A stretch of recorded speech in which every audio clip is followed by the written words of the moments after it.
For a first offense OVI, the minimum penalty you can receive is a 3-day driver intervention program or 3 days in jail.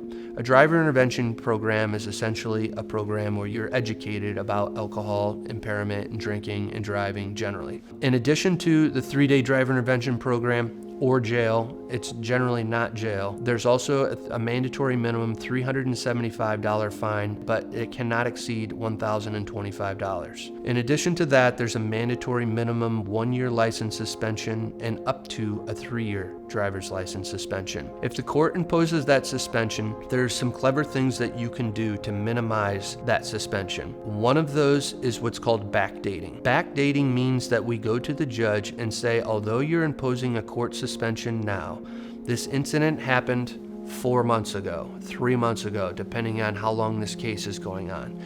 And our client has had driving privileges or a stay that entire time, so he hasn't really realized the suspension, but we asked the court to backdate the start of their court-imposed suspension to the date of the offense. And that can sometimes knock off significant chunks of a suspension that might be imposed. Now, when the court imposes a suspension, I'm usually able to get renewed driving privileges, so that even if you previously had them, I'll get them renewed. So your ability to drive won't change as much. But your 1-year suspension period that is imposed might not be a realized 1-year suspension.